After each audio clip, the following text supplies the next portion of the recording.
China is one of the 21st century's most consequential nations.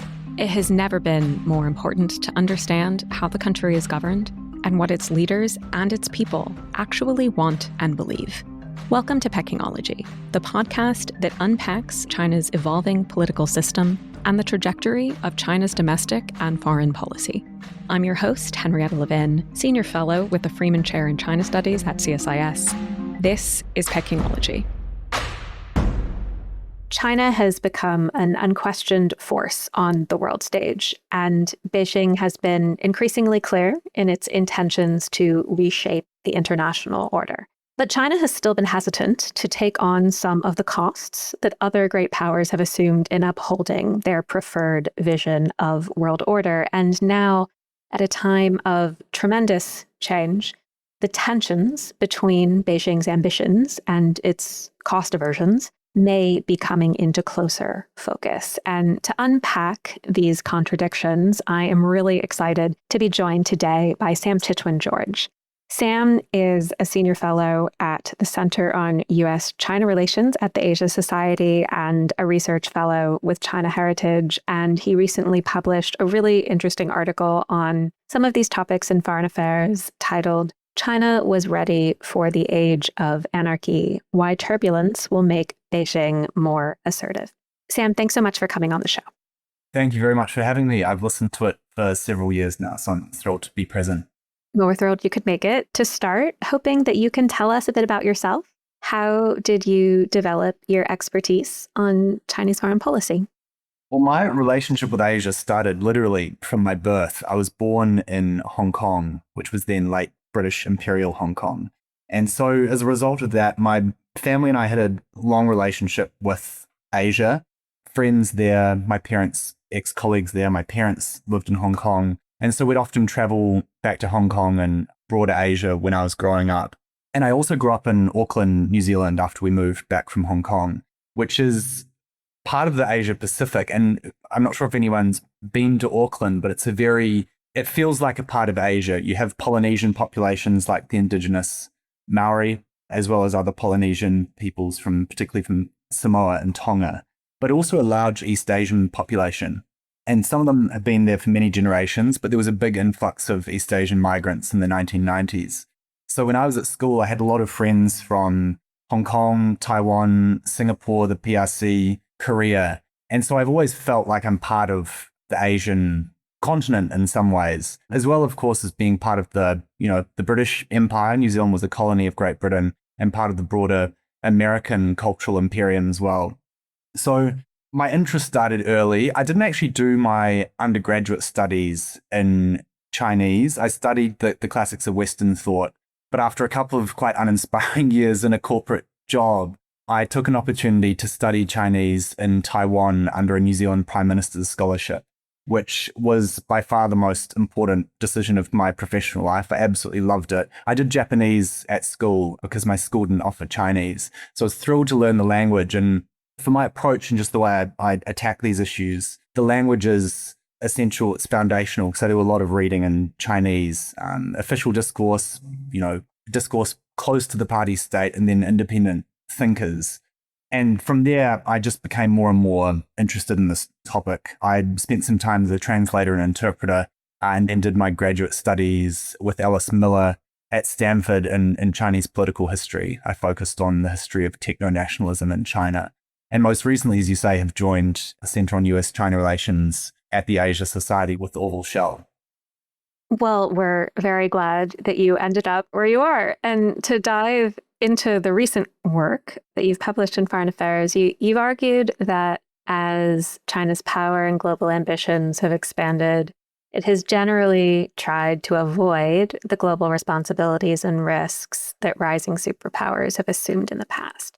And so China may be working to establish a new world order more favorable to its own interests, but that doesn't necessarily mean it has any interest in bearing the costs that have traditionally come along with global leadership and projects of order building. And so before we get into how that may or may not be changing, how do you see the status quo, or maybe you would argue the status quo ante?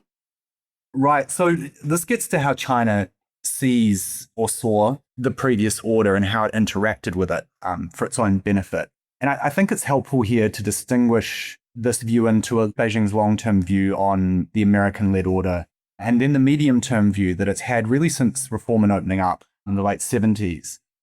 So the long-term view is that the US-led world order is unacceptable. Mao articulated this even before the PRC was established in 1949 in his response to the famous white paper.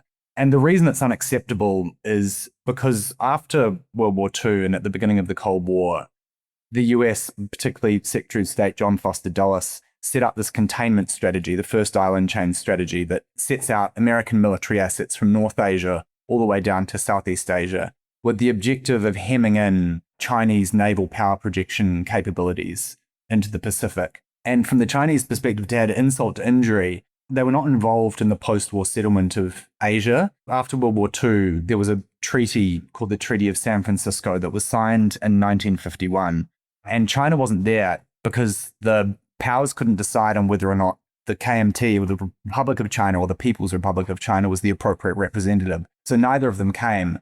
But what was decided in that settlement was how the former Japanese imperial possessions in Asia would be redistributed. So this bears on these enduring issues we now face around the South China Sea and China's proposed 9-dash line, and of course the Korean Peninsula and the status of Taiwan.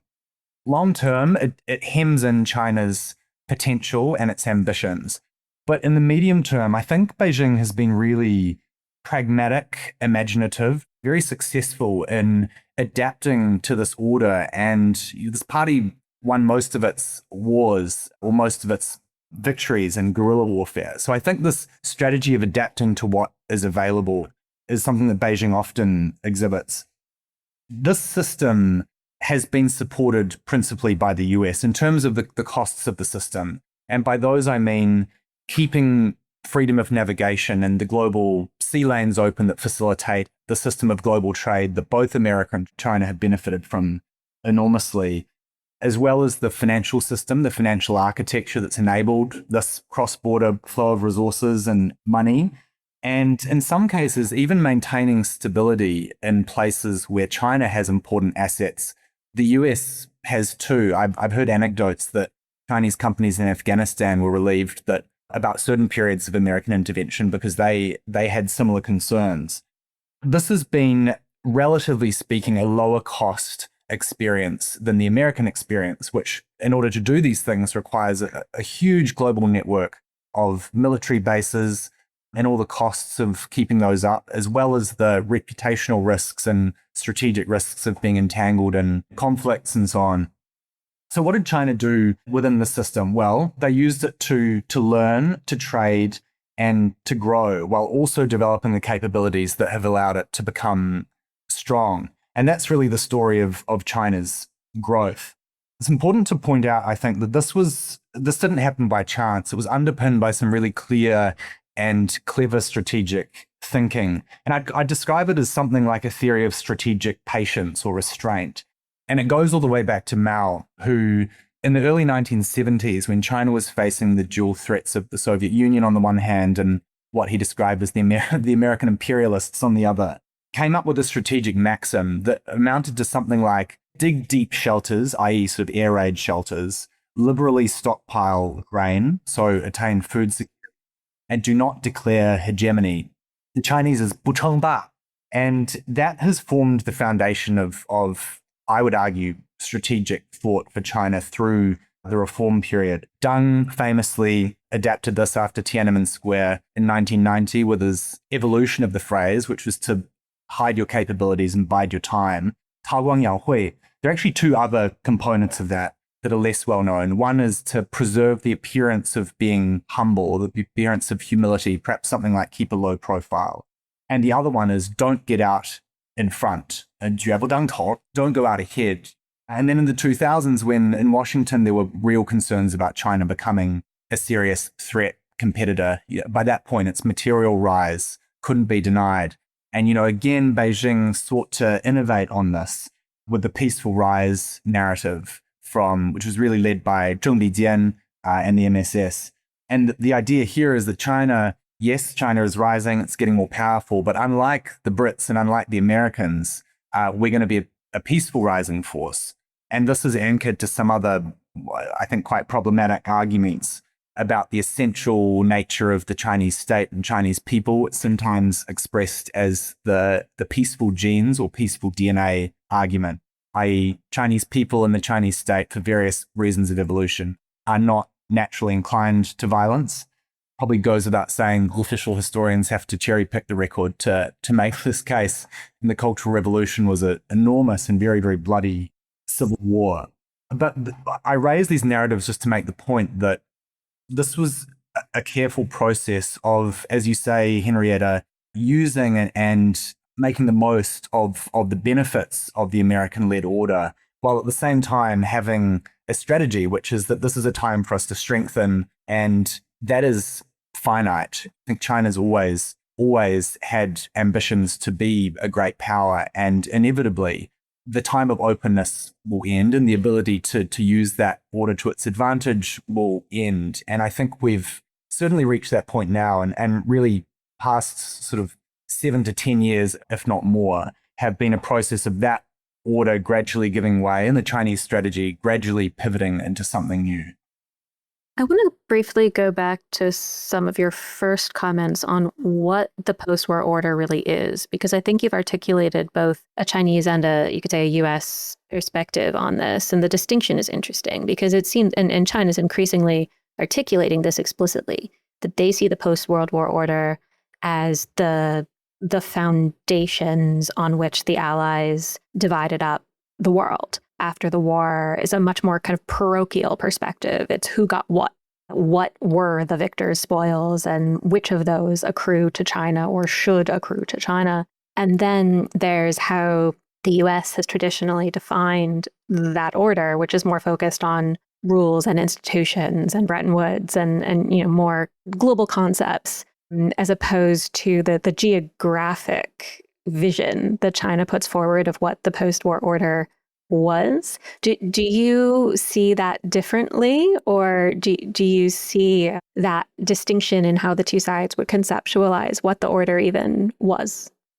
I think that's a really interesting comment. I think the Chinese certainly see it in those terms, that it was they fought World War II, for years before World War II, as in typical textbooks, is said to have started against the Japanese.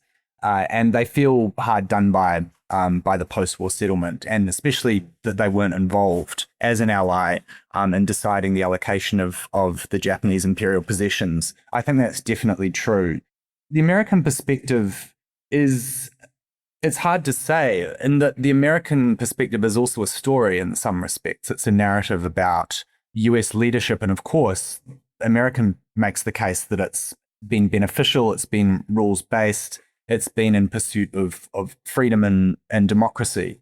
And elements of that are true, of course, but there are also, if you talk to people in Guatemala, in Iran, and other places where the US intervened, particularly earlier in that period when the Dulles brothers were in action, it's quite a different story. And it's hard to support completely the narrative that it's been rules-based and that the Americans supported progressive forces around the world, because, of course, they really cannot. Somehow hasn't always been the case.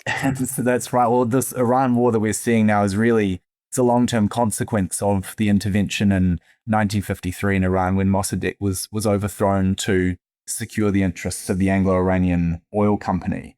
So to get back to the China side of this then, now in the Xi Jinping era, we see Beijing taking a much more assertive role in how they want to establish China's leadership on the global stage, even though the way in which they are going about that in many ways looks very, very different from how the United States or other great powers over time have pursued global power projection.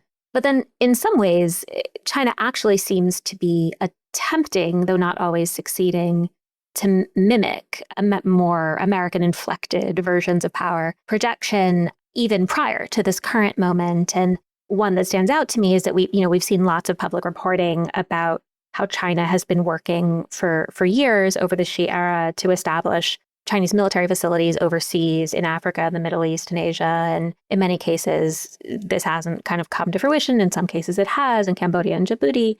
So how does that fit into what I think you see as an overall pattern where China wants to avoid the costs of kind of permanent power projection, but then at the same time, it seems like Xi's ambitions for China's global role have increasingly, if incrementally, moved in that direction?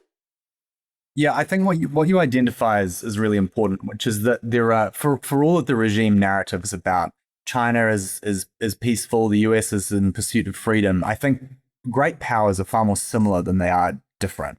And power works in quite predictable ways, and there are really only a finite number of ways that the power in geopolitics can be expressed. And I was listening a while ago to your episode, Henrietta, on the Chinese role in South America, and your interlocutor made the case that Chinese strategy in South America is more or less taking or going by the playbook of the American strategy in the 50s, which I thought was really enlightening.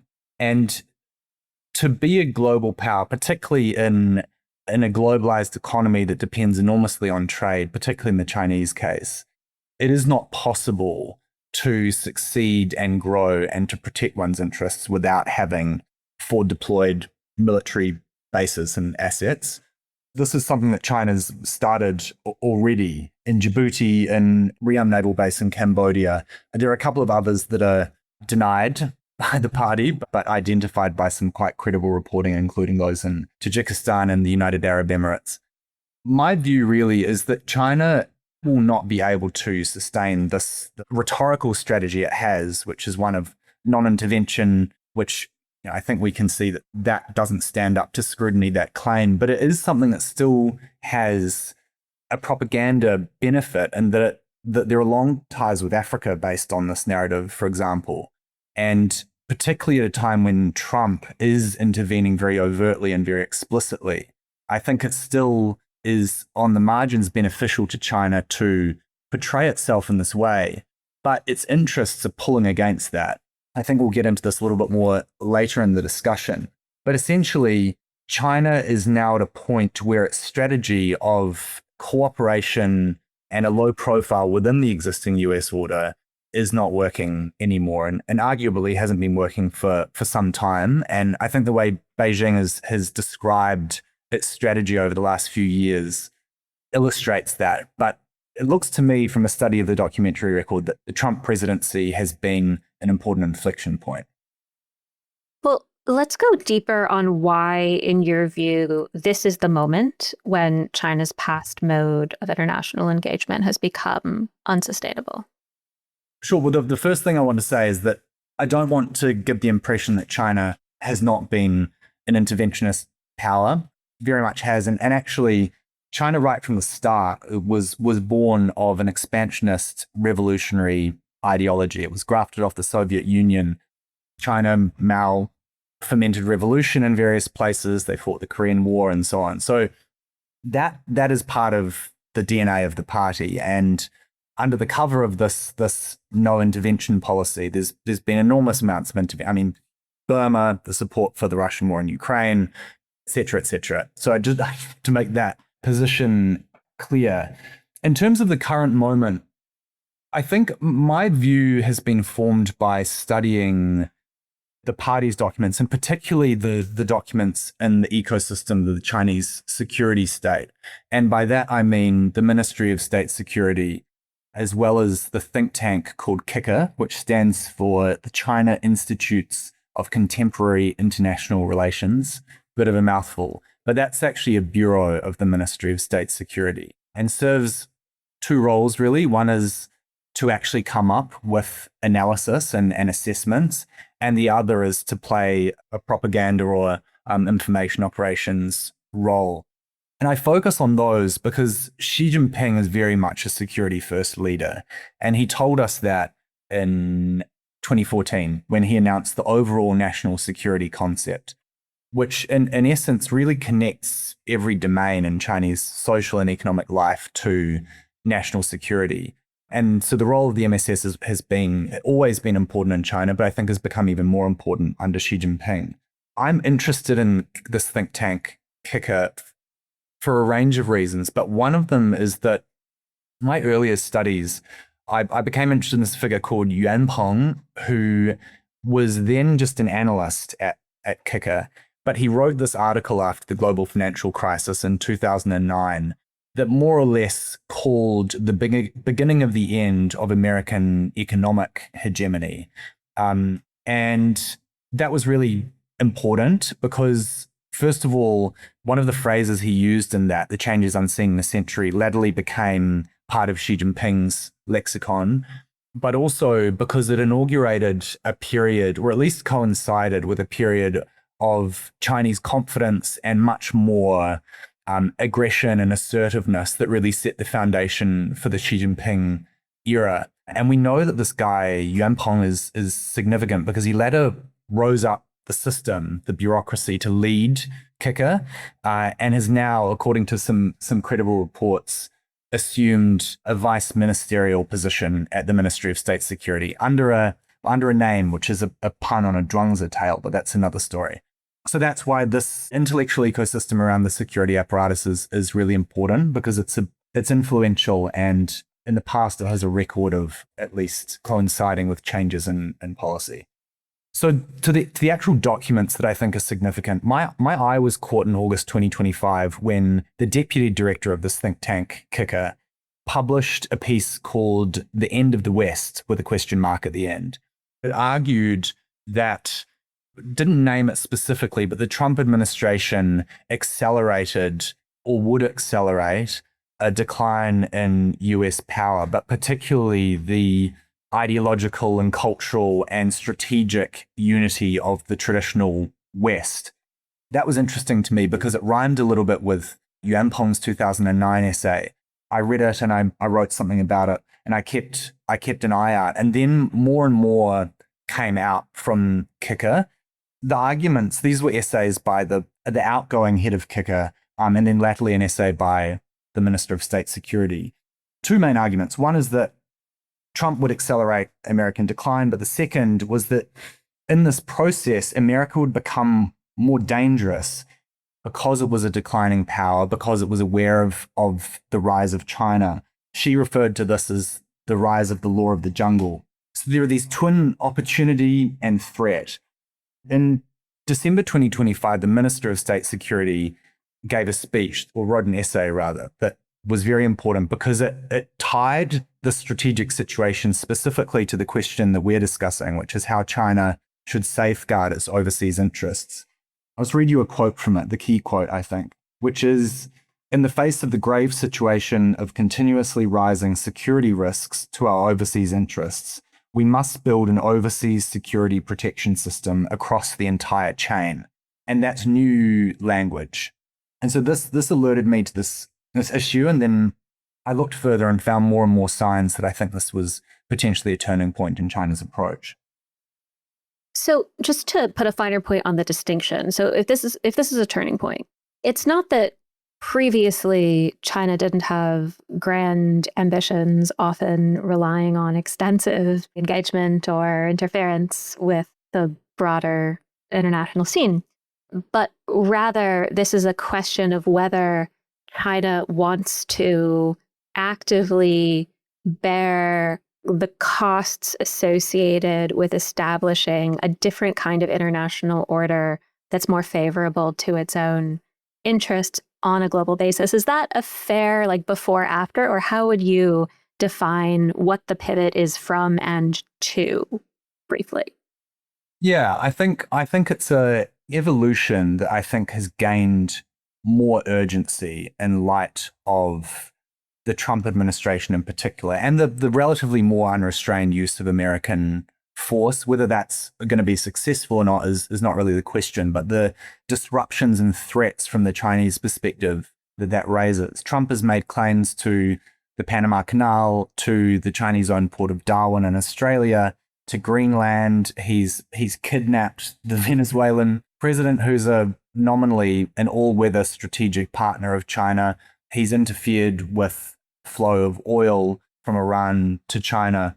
And I think that confirmed some of China's worst fears about the nature of American power and what it could be capable of doing. To your question, yes, I think that's broadly fair, although I'd say that I think it's a transition that was always going to happen. And I think the Chinese had been prepared for it and planned for it because, as I said earlier, this period of cooperation within the American-led system was by design temporary, in my opinion. And so as the situation has changed, as the strategic context has evolved, China has moved. The 2020 COVID experience and then the trade war led to this, what some people call the fortress economy, the push towards self-sufficiency. And so there's been an incremental move towards a focus on strength and a focus on building China into the leader of a new system that's more beneficial to it. I think the Trump administration has catalyzed that change and also made necessary some of these considerations about the protection of overseas interests, just given how much chaos has been unleashed on the world. And when it comes to the protection of overseas interests, if we expect to see China take a more affirmative role or more assertive role, do you expect to see those changes differentiated regionally? So, for example, would you expect this more assertive approach to manifest differently in China's periphery or in comparison, for example, to the Middle East? Or is this about a question of upholding global commons in a certain way that actually transcends regional boundaries? It's not a question I think I can answer definitively, but what I can say is that China's restrained in its capabilities and its resources at the moment. And so this will have to happen according to quite a strict ordering of hierarchies. They have two officially confirmed overseas military bases. America has something like 750. And China, the way China thinks about its situation in the world is also very different from America. I think they're jealous of America's geographical blessings because China, it's a continental power. It's got 14 bordering states. And the Americans have, until recently, a relatively docile Canadian population to the north and then the Mexicans to the south. China doesn't have the benefit of the Atlantic moat, the Pacific moat, much more complicated. So yes, I would say that the periphery is central. And in fact, Xi Jinping coordinated or held the second work conference on the China's periphery and how to proceed since 2013. That happened in April of 2025. And it really gestured towards much closer cooperation, much more connectivity, but importantly, more strategic coordination, including things like joint law enforcement.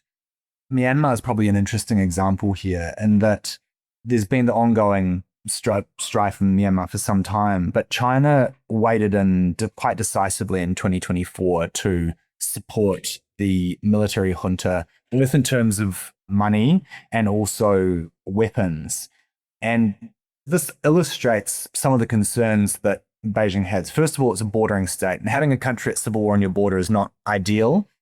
They also buy most of Myanmar's heavy rare earth elements. The border is super important for China because they're concerned about what Xi Jinping calls, or what many of the party thinkers have called color revolutions, which is essentially hostile Western powers co-opting political factions within bordering countries in order to push on China, in order to contain China, disrupt its interests, and ultimately, potentially try to subvert the party. Myanmar is also essential to China's strategy of bypassing the Straits of Malacca. The vast majority of China's energy imports come through the strait. And so in Myanmar, there's an overland corridor that allows an alternative way to access the Indian Ocean. If there were to be stability across the country, which seems unlikely under current circumstances, the countless armed groups are getting their weapons from China just as the military is. If anything, I think Myanmar is an interesting example because to me, it seems like a place where China's always been much more interventionist, like explicitly interventionist in the underlying causes of conflict in a way that they've really tried to avoid in other parts of the world. But that, you can't find any of the dozens of armed groups in China, or for that matter, members of the democracy movement, or for that matter, members of the junta that aren't in some way being engaged by stakeholders in China, which I think is still quite an exception for China to be that deeply integrated into a very complex conflict, but a fascinating case study. As you say, it does. It illustrates also both what China's attempting to achieve, but also just these are the risks of being a big country with the means to intervene and the means to influence the course of politics and wars in other countries. Is that that happened to Sudan, China much earlier, but they're kind of stuck because they're having to maintain these different constituencies. They're having to choose sides, but also hedge. And that's very messy. And when those situations escalate, as the US well knows, it can be a real difficulty to extricate yourself from those situations. And so you can draw a comparison between what I would consider something of an exception in Myanmar and then how China has, for example, looked at the conflict in Iran, where they seem to be very uninterested in taking on any kind of risk or obligation related to resolving the conflict, even though, Xi Jinping has said, or it has been said that he said, China wants the Strait of Hormuz open to normal trade. And I think that's probably true. But at the same time, China has shown really no apparent interest in working itself to bring that about. And so it seems like that's potentially an interesting illustration of the old way of how China would look at conflict affecting its interests in the world. And would you expect that going forward, the weight of China's own interests would actually cause China to seek greater involvement in messy conflicts around the world? Or do you think that's further than Beijing will be willing to go as it thinks about how to maintain some level of order in a difficult time? Yeah, I mean, one thing we should really talk about, I'm definitely interested in coming back to Iran, but I think speaking about Russia is very important. It's often left out of discussions, particularly about order. And I'm conscious that order is a very loaded concept, and that whoever establishes the order, it's of course cut through with their own interests, and their understanding of what order is versus what chaos is determined by their own particular interests. The case in Russia is I think, a very interesting example of how China is proceeding in ways that are, advancing its interests as it sees them, but also not crossing that line that you drew, Henrietta, about explicit intervention in ways that are much more America and Iraq style. Though at the same time, Russia's a really interesting example because I think it's very different from Iran, where China's really tried to kind of stay out of it to the degree that it can manage. Whereas with the Russians, we see China providing systematic support for the war effort with dual use goods, with financial support, very far from the neutrality that they claim. Yes, absolutely. Yeah, we're in agreement. I guess my suggestion was that Russia might be an interesting case study for how this might be developing, and that China still couches its support in plausibly deniable terms, despite providing, as you say, a ton of material support, diplomatic cover, but they are really harnessing the forces in Putin's Russia that are willing to undertake the kinds of actions that are consistent with China's own objectives in Eurasia, which is specifically pushing back against NATO. I agree that Iran is a little more complicated, and it's also a bit earlier in the war. My sense is that Beijing might be weighing its own relative position. And by that, I mean China's better insulated than many of the other East Asian countries, particularly the US allies. Japan and Korea and Taiwan as well, are really badly exposed to these energy disruptions through the strait. And so China, relatively speaking, can wait it out for longer. I also suspect that they're watching how this is playing out in America, and there might be some utility in the war continuing in some contained capacity, because ultimately it's making America look weaker than it did before the war. And that the world's leading military has not been able to decisively win a conflict against Iran, which doesn't really have a navy and by all accounts is not a leading military force. So there might also be some tactical considerations there about its involvement in any peace process. It's a great point. So President Xi announced a global governance initiative last fall, and just recently the MFA published a strategy on global governance, taking much more explicit terms to China's ambitions for global leadership. So what do you take from these announcements in discerning China's thinking about its own role going forward in upholding the order it may be trying to build?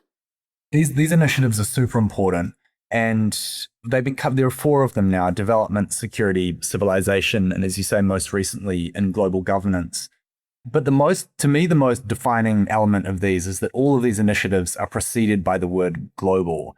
And that to me suggests that this is the scaffolding infrastructure for a really serious effort to create an alternative system of order that is explicitly Chinese-led and serves Chinese interests. And in many cases it's defined in opposition to the existing order. So I think that it's really worth paying attention to these. It's also important when reading these to test what they're saying. I think we shouldn't really be taking these external-facing documents at their word, and that they're a form of propaganda in some ways. And so, yeah, just some examples of how these claims are in some ways contested by the realities. The Global Governance Initiative, for example, says the authority of international law must be upheld, but China is supporting Putin's invasion of Ukraine, which is in contravention of international law. I don't think anyone denies that. Another example is that it explicitly states that this initiative is not about overthrowing the international order, nor is it creating a new system outside the current framework. But China, Russia, and to some extent North Korea are collaborating on a new initiative called the New Security Architecture for Eurasia, which actually appeared first in embryonic terms in its peace plan for Ukraine. But it forms the structure for what the Ukraine war is, which is a collaborative effort to push back against and supplant NATO on the Eurasian continent.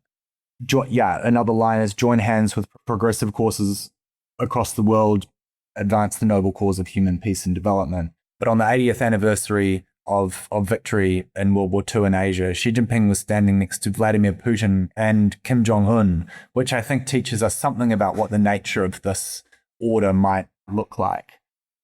And there are also, as you alluded to earlier, Henrietta, there are a lot of interest here in the global commons, and that there's international financial architecture is mentioned, as is AI, cyberspace, climate change, trade, outer space, and so on. And so it's well timed, this release, because those are all areas where the world perceives that America under Trump, I should say, is ceding leadership. And even as we see China put forward these ambitious terms, maybe slightly propagandized terms for its vision of global leadership, China's facing very significant pressures at home. And so I wonder how, if China's going to face more of a structural requirement, in your view, to take on more costs in support of the international order or building its preferred international order, how does that map on to China's slowing economy and the serious fiscal pressures it's facing at home? It seems like Xi Jinping wants to leverage the stability he's achieved in U.S.-China relations over the past few months to really refocus on domestic policy. He's traveling less. So even as he's announcing these very ambitious global initiatives, we see him actually spending his time and to some degree resources more so at home. So how does that all fit together? I think it could cut in a couple of directions. As you say, China's economy is under strain in lots of ways. There are fiscal pressures, consumption is down. So that scenario would mean that China's facing more constraints in terms of which resources it has available and where it chooses to spend them. The second, what's also a feature of China's economy is that the economy is also being held up by its export base.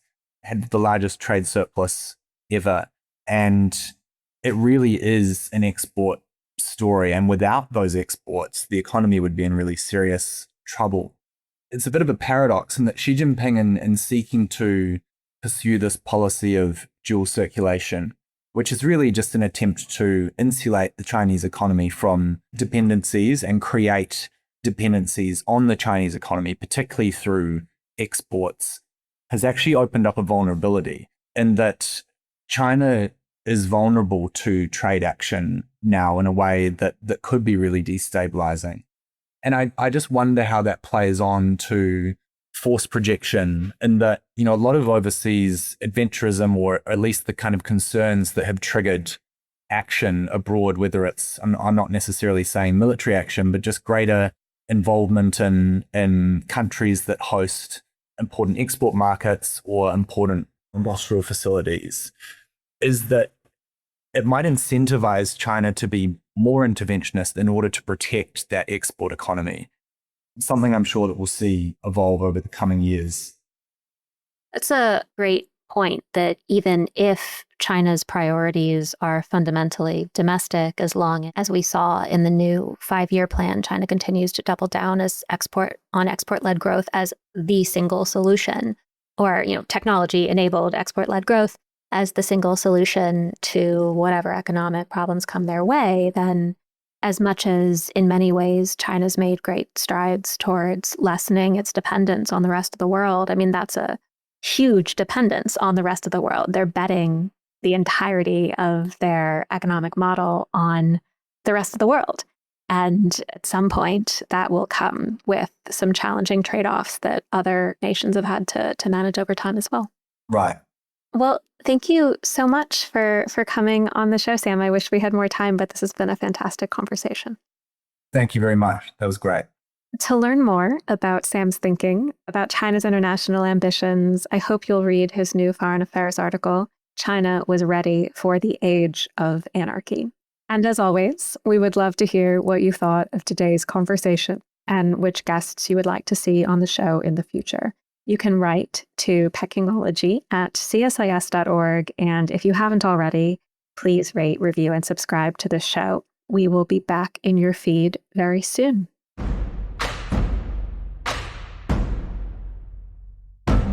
If you enjoyed this podcast, check out our larger suite of CSIS podcasts. You can listen to them all on major streaming platforms like Apple Podcasts and Spotify.